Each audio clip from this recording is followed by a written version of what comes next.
right-click your bin, resync media files, and new files will appear like magic in your media pool. Yeah, Blackmagic have done it. They've added a feature to Davinci Resolve that people have been asking for ages. Now, it's not perfect, but it's a pretty good start. It is currently only in the beta version, and today, Blackmagic released Davinci Resolve 19 beta number 5. Now, as this is a beta, it won't pop up in your standard version of Davinci Resolve. If you're feeling brave and you want to install it, simply head over to the Blackmagic Design support website. There's a link in the description below. And from the latest downloads, you'll see Davinci Resolve 19 public beta number 5 and Davinci Resolve Studio 19 public beta number 5. And then you can download the Mac, Linux, Windows x86 or Windows ARM versions. And yes, there was a beta update to my hair as well. It's all gone. Anyway, let me show you what's included. There's a link to this page down below as well, where you can read all of the new features introduced in this public beta number 5. We've got things like up to 3 times faster AI performance on supported Intel Windows systems. We've got some new transition controls on the cut page. The cut page now shows render cache activity, the ability to select audio monitoring channels in replay workflows, support for transcribing timelines as nested clips, and then a bunch of other stuff. Now, there's also some scripting API updates and some general bug fixes and stability improvements. So generally, nothing all that interesting. But what is new and what's worth talking about? Well, the first one is this. New Resolve FX Film Look Creator core look options for emulating different stocks. So I made a dedicated video talking about the Film Look Creator. I think that went up on the channel a week or so ago. It's a feature in Davinci Resolve 19 that I really like. It allows you to create filmic looks really quickly and easily just using a single tool. But what's new is this, the core look. So by default, in the previous version, you only had this cinematic look applied and you couldn't kind of change that. It was baked in.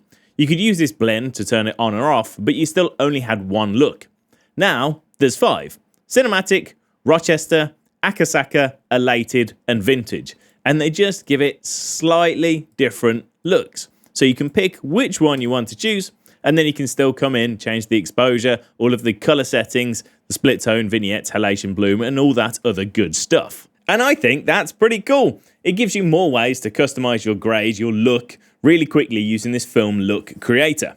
Now, it's still not emulating any specific film stocks, but they probably are, kind of secretly. They may be kind of just tweaking these to look like popular film stocks, even though it can't be called the Kodak 1700 or whatever it may be. And maybe if they continue expanding this list or give us the ability to add our own, it's really going to expand the usability of this Film Look Creator. So again, I think it's pretty cool. And it really is kind of taking the fight to things like Dehancer and Film Convert Nitrate, which are tools which allow you to have these film stocks and then add halation and all that sort of stuff. Now it's kind of integrated into Davinci Resolve Studio. So it's a cool addition. It'd be interesting to see where it goes. Next up, this.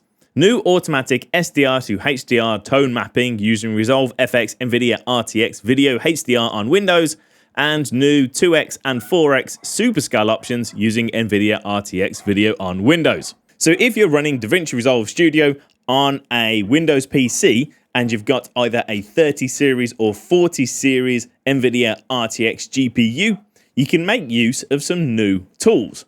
Now, the first one is an SDR to HDR tone mapping tool, and the idea is by simply turning on the feature, the AI network will turn any standard or low dynamic range content into HDR, performing the correct tone mapping so the image still looks natural and retains its original colors, which is pretty cool if you're looking to create some HDR content. I've not had any chance to play with that or figure out how it works or even set up a timeline, but I will play with that at some point going forwards. The other one is the new addition to superscaling. Now again, this is studio only, so it's only in the paid version, but we've got this footage on the timeline. This is actually low resolution footage. It's like 480p. And in the superscale option within the inspector, we can change the superscale. We now have a 2x Nvidia RTX video and a 4x Nvidia RTX video. We can give that a click, set it to say ultra, and it's going to upscale this video. It's probably going to be hard to see in this video demonstration, but it is actually quite good. It will get rid of any compression artifacts and try and sharpen up the footage so that it looks much, much better on your 4K timeline.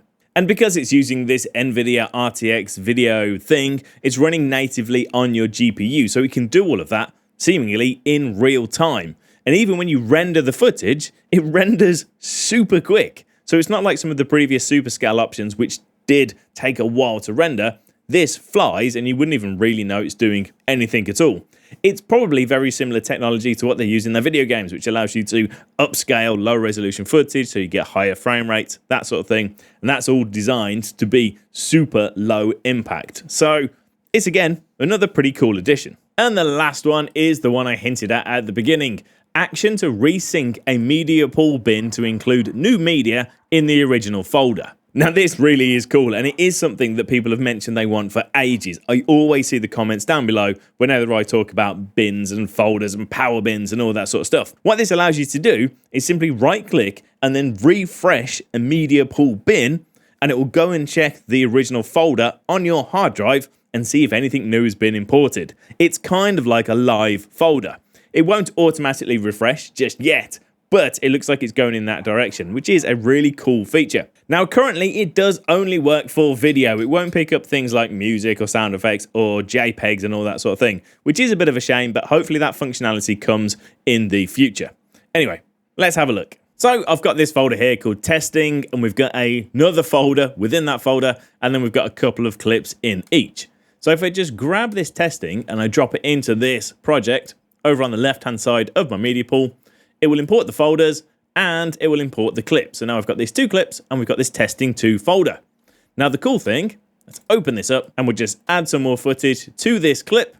Now we right-click on the folder and we go to Resync Media Files, and it's automatically going to update and bring in those new clips. Now that also works within the subfolders, the sub bins within your original bin. So if I open up testing 2, we'll add some new clips in there as well. So testing 2 at the moment only has 3, but if we go to the top level testing and we resync the media files, we go to testing 2, we now have the additional files within there. Quick note on that, that won't work if you come into your hard drive and then just make a new folder. If we refresh that, that won't pick up that new folder's there. So you have to have the structure set up on your hard drive for when you import it, but then any new clips that you add to the main folder or any of the subfolders will then automatically update. Now, it's also worth mentioning, it works in power bins too. So we've got this testing folder, there's only 1 clip in there. Let's open it up and we'll add some more clips. And then in the power bin, same thing, right click, resync, and it'll bring new stuff in. Editor Alex here. I've also just noticed, literally while editing this video, that we now have a keyboard shortcut for this as well. So if we just search for Resync, Media Pool Resync, I've assigned mine to be the R key. So then all we need to do, I can click on the folder within the media pool, hit R on my keyboard, and that will do a quick resync.